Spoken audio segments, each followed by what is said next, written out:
মডেলের হ্যারিয়ার গাড়ি কেনার দাবি করে এবং তাকে লা মেরিডিয়ানে নিয়ে যেয়ে এক রাত্রে সে 22-23 হাজার টাকার সি ফুডের অর্ডার দেয়। আমি তখনও সবাইকে এরকম সচেতন করার জন্য বলেছিলাম, বাট আমার কথা তখন কেউ শোনে না। আজকে যেহেতু মোহনা আমার পাশে আছে, বা লাইলার মতো মোহনাও আজকে এরকম ম্যানিপুলেশনের শিকার হয়ে, আজকে ফিজিক্যাল অ্যাসল্ট হয়ে, আমি তার ছবি দেখেছি, ও যেহেতু এভাবে হয়েছে, আমার কাছে মনে হয় বাংলাদেশের আর কোনো মেয়ে যেন এরকম ম্যানিপুলেশনের শিকার হয়ে শারীরিকভাবে নির্যাতন না হতে পারে। সেজন্য বাংলাদেশের জনগণের কাছে আমার রিকোয়েস্ট রইবে, বা যারা এই ভিডিওগুলো দেখবেন বা এই ক্লিপসগুলো দেখবেন, আপনারা আপনাদের মা বোনকে সচেতন করবেন এবং জাস্ট মানুষকে অ্যালার্ট করার জন্যই আমাদের সবার সামনে আসা। না হলে এভাবে সবার সামনে আসতে কিন্তু আমাদেরও রেসপেক্ট লাগে, আমাদেরও পরিবার আছে, সবাই কিন্তু পাবলিক কিন্তু আমাদেরকেও ভালো বলতেছে না যে আপনারা জেনে শুনে কেন যাচ্ছেন বা কিছু, আমাদেরকেও কিন্তু খারাপ বলতেছে। আমাদের জাস্ট আপনাদেরকে অ্যালার্ট করে দেওয়ার জন্যই আসা। আমাকে অ্যালার্ট করা হয়েছিল, আমি অ্যালার্ট হইনি। আর দেখেন, ও কিছুটা লাইলার মতো, ওর কতটা মহৎ মন হলেও বলে যে আমি ডিভোর্স করলেও আমি ওর কাছ থেকে কিছু চাই না। একটা মেয়ে কখন এই কথা বলে?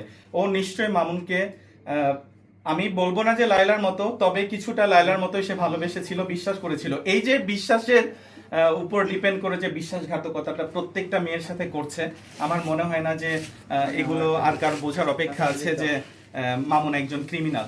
মানে he is a great criminal, I think so. আমার কাছে মনে হয় এই যে ওর চোখের পানি আজকে ঝরছে, আজকে যদি এটা মানে আমার নিজের বোনের সাথে হইতো, তাইলে আমি কি করতাম? আপনারা সবসময় এটা ভেবে দেখবেন যে আপনার বোনের সাথে বা আপনার মায়ের সাথে যদি এই ধরনের ঘটনাগুলো ঘটতো, আপনারা আইনের কাছে কি বিচার চাইতেন বা আপনারা দেশবাসীর কাছে কি বিচার চাইতেন?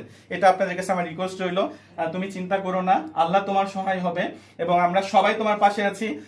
যারা দেশের জনগণ তারাও নিশ্চয়ই, আর ওর সেফটির জন্য আপনারা, আমিও বলবো যে ও যেহেতু ইনসিকিউর ফিল করছে যে সে একটা বাসায় আছে, বসুন্ধরার মতো জায়গায়, সে লাইলার বাসাতে যেভাবে হানা দিয়েছিল, রাত্রের বেলা ঢুকে পড়ে লাইলার সাথে মানে নোংরা স্ল্যাং ল্যাঙ্গুয়েজ ইউজ করে লাইভ করছে, ও এখন মোহনার বাসায় সেম ভাবে হামলা দেওয়ার চেষ্টা করছে।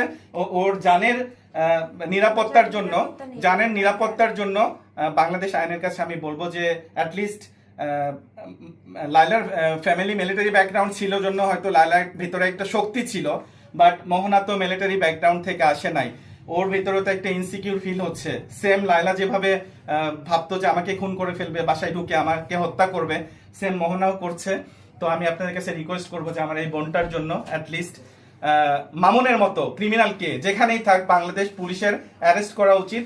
এন্ড তুমি কি চাও বলো? আমি এটাই চাই, আমার মতো যাতে কোনো মেয়ে আর ওর ফাঁদে না পড়ে, আর আমি আইনের সহযোগিতা চাই, যাতে আইন আমার সাথে থেকে মিলে যাবো। আর মিডিয়ার ভাইয়ার আছে, ও যাতে এরকম অপপ্রচার করে আপনাদেরকে বিব্রত না করে।